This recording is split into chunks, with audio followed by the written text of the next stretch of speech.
સંજેલી તાલુકામાં સામૂહિક આરોગ્ય કેન્દ્રમાં દર્દીઓને પીવાના પાણીની ભારે હાલાકી, તંત્રની બેદરકારી જોવા મળી રહી છે. પ્રાપ્ત માહિતી અનુસાર આજરોજ તાલુકા કોંગ્રેસ સમિતિના પ્રમુખ શ્રી દિનેશભાઈ તાવિયાળે લોકોની ફરિયાદને ધ્યાનમાં લઈ રૂબરૂ સામૂહિક આરોગ્ય કેન્દ્રના દાખલ દર્દીઓની મુલાકાત લેતા દર્દીઓએ જણાવેલ કે ભર ઉનાળે પાણીના વલખા પડે છે. પાણીની ટાંકીઓમાં પાણી ભરવામાં આવેલ નથી. આજરોજ પૂરતો સ્ટાફ હાજર નથી. દર્દીઓને ડૉક્ટર હાજર નથી તેમ કરી પ્રાઇવેટ દવાખાનામાં ધકેલી દેવામાં આવે છે.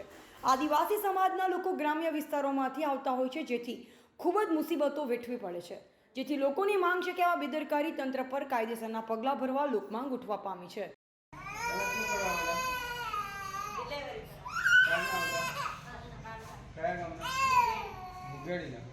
અંદર પાણી નથી પીવાનું.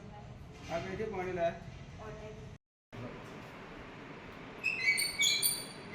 બસ કઈ છે તમે બાથરૂમ કરો? બહાર બહાર. આ ડિલિવરી વાળા બહેનો બી બહાર જવું પડે. પાણી નથી અંદર તો. પાણી બી નથી. કયા ગામના તમે? મોટી મુકેશ. ડિલિવરી કેસ લઈને આવેલા? ક્યાંથી? શું નામ? વિપુલભાઈ. પાણી માટે ક્યાંથી લાવો પાણી? બહારથી ક્યાંથી લાવો?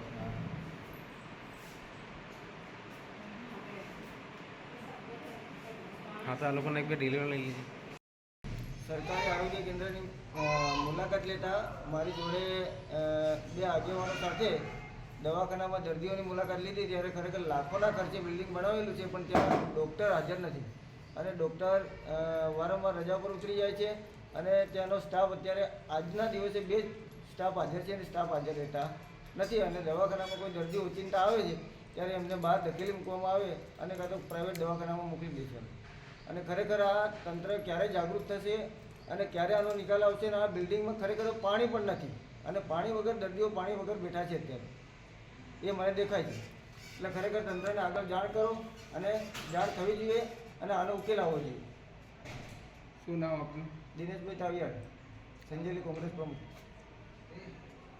રિપોર્ટર વિજય ચરપોટ, સંજેલી.